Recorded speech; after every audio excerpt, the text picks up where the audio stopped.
You have learned all the licks, worked on all these exercises, but now writing a solo and being creative is still a big mystery for you? Then this is the right video. Let me guide you through an epic solo in the style of John Petrucci and Andy James and show you all the right and wrong things that you can do while writing a solo. Here we go.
Hey Guitar Champion, what's going on? I'm 𝙎𝙤𝙢𝙚𝗏, back from my practice cave, and welcome to today's video. A few days ago I wanted to write a solo, just for fun, over a cool backing track. And while writing that solo I realized how exciting and cool, but also how tricky it can be to write your own solo. So I thought to myself, hey, why not making a video out of this where I'm going to show you my approach and my tricks. If you want to have the free tabs for the solo and a full note-for-note lesson, because in today's video we are talking not about the licks, we are talking about the method that I'm using, but if you want to learn all these licks, then check the link in the description box. There you can download the tabs, the backing track, and a free video where I teach you all these licks for free.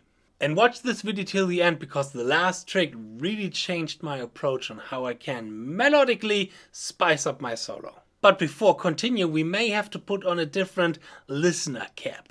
We often critique something based on a subjective opinion, but we have to understand that this can limit our perception. Judging something based on an objective opinion will on the other hand expand your horizon, because it is so easier to understand certain parameters in music when we take an objective look on it instead of letting us misleading and misguiding from our emotions. What can we judge objectively in a solo? And I often hear sentences like, that solo did not really touch me emotionally, but hey, the technique is really good. But there's so much more. Structure, build-up, motifs, flow of energy, melody, harmony, rhythm, all these kind of things. Sometimes it's not bad to criticize a piece of music like you've learned to criticize literature, for example, back in high school. Andy James isn't even a guitar player that really touched me emotionally, but I really like his structure, his build-up, his phrasing, his tone.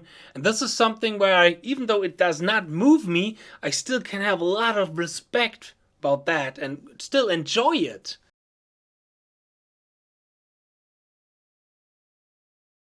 The first thing that we have to be aware about is over what we are playing. Do we have like a minute to solo over? Do we have more than one chord progression, more than one key, more than one tempo or vibe in general? For example, often younger bands ask me to do a guest solo and they're saying, hey, Here in the end of that song, there's the half of the last chorus, the last 4 bars. Can you write a solo over these 4 bars? In that case, I often recommend to not do a solo at all. That solo does not have any purpose for the song. And when we take a deeper look at all the famous and epic solos that we know, Nothing Else Matters, Tornado of Souls, Hotel California, there, the solos are actually the highlight of the song. It's the peak of the energy. That's the purpose of that guitar solo. The total opposite is also quite challenging.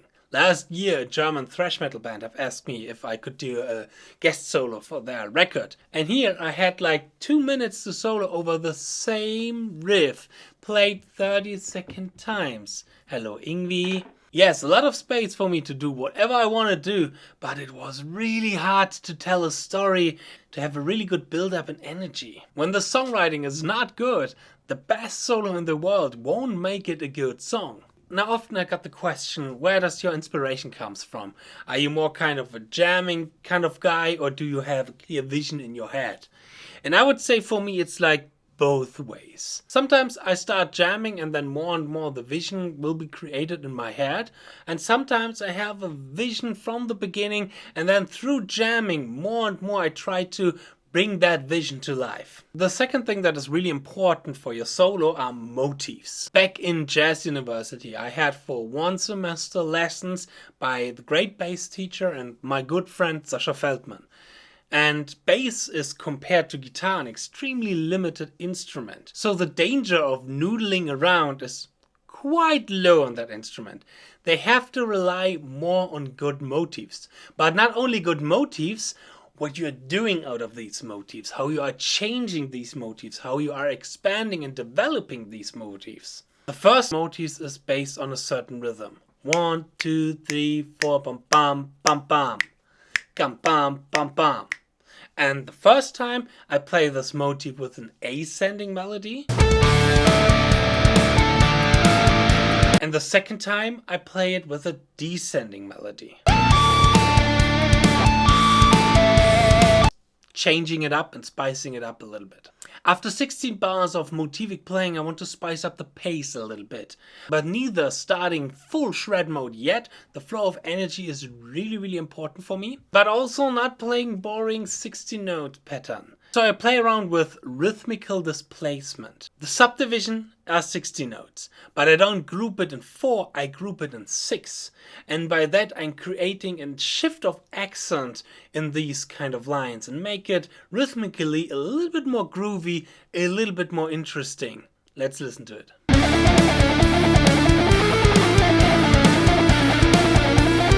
Last 4 bars are again our main motif with a little bit of variation in the melody, and I have a transitional kind of melody that leads to the next section. Section B, I start with a more kind of bluesy approach. A lot of emphasis on phrasing techniques like bending and vibrato. And melodically I approach the second a lot of the D minor scale, which is our key center, our tonal key center, creating together with a syncopated rhythm a really interesting color.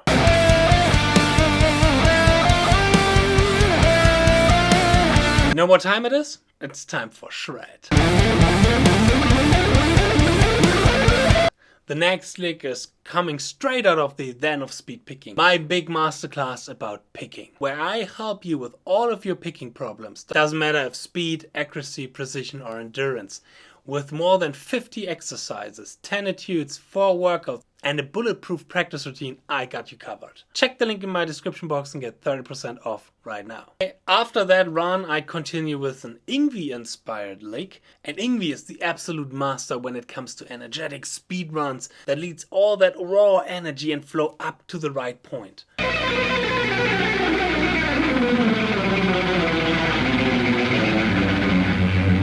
Here I try to play around with the target note. The first target note is pretty low. And the second one is pretty high. Then I take the same speed picking pattern, dividing it up into an interesting rhythmical grouping, like this case 7, and by that creating the last lick, which leads to the next whole section. Up next I have a sweep lick where I play around with a compositional technique called Superimposing Harmony.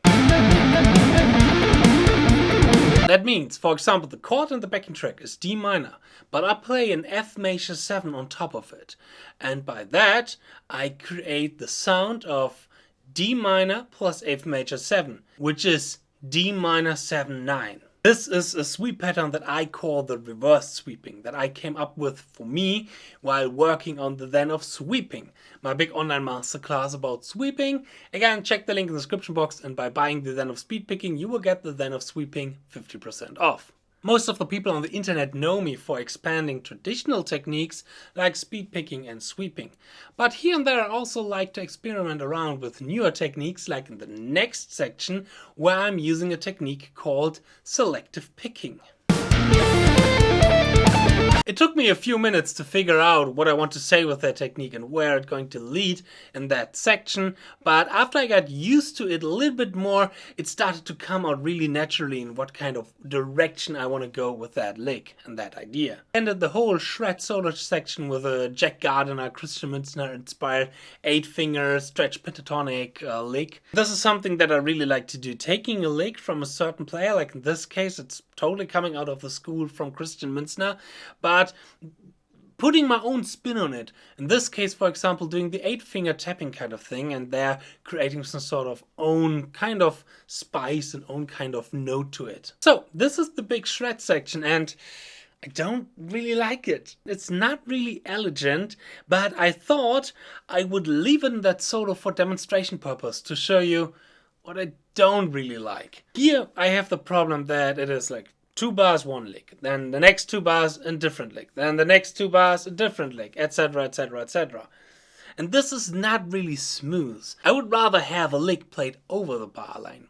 Why stopping there? Why not continuing with the lick until the second count of a bar? This technique makes certain licks and shred licks much smoother and much more elegant and cool. So I highly recommend experimenting a little bit with this. For example, when you have a lick that starts on the 1 and ends on the 4 and or the last count, the last subdivision of the bar, start on the 2 end, go to the next bar and end on the 3. Something like this, for example. Spice it up while making here as well rhythmical displacements. Next 8 bars are for improvisation, something that I really like to do when writing a solo, to have a little bit of space where I can improvise in it. Next comes the section that I really like. This is a concept where I take one lick, like here for example this Raphael Trujillo inspired arpeggio lick from the song Modification of the Vulgar Son by Obscura, and play it over and over and over. But throughout, the lick is not changing and I keep the energy of that lick. The chord progression underneath that lick is changing, and therefore the lick gets a different spin, a different kind of color, though the energy still there. Now I wanted to end the solo big and epic, and therefore I used one of my favorite compositional techniques, harmonic exchange. The solo is in D minor. Yes, the first chord of that backing track is a D power chord. Yes. My laundry is finished. Yes. Do we have a third in that power chord? No. Does it sound epic when we play D major instead of D minor? Hell yeah.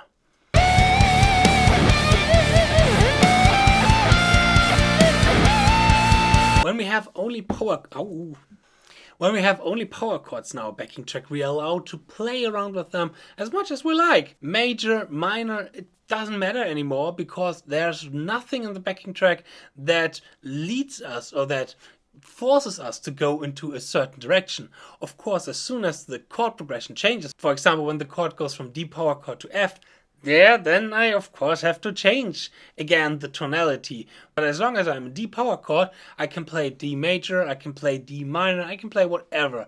At least that there's the D and the fifth, the A in it. I, for example, did this technique as well in my Eternity's End solo from the song Arcturus Prime.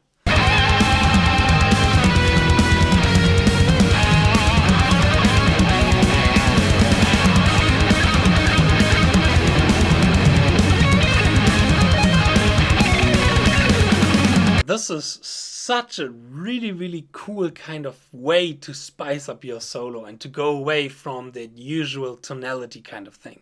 This is, for example, something that Marty Friedman is doing a lot. And more about this will be also the next lesson on my Patreon, because there's still the Marty Friedman month, and I want to end this month with this kind of method that is highly influenced by Marty Friedman.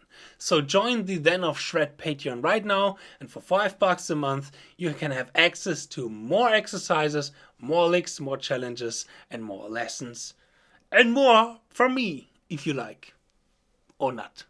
Yes, so much about some tools on how to write an epic shred solo in the style of John Petrucci or Andy James.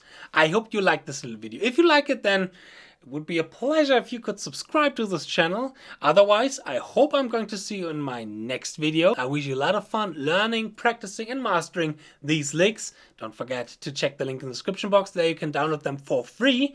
And yeah, so much about that. Cheers. Power your progress. Bye.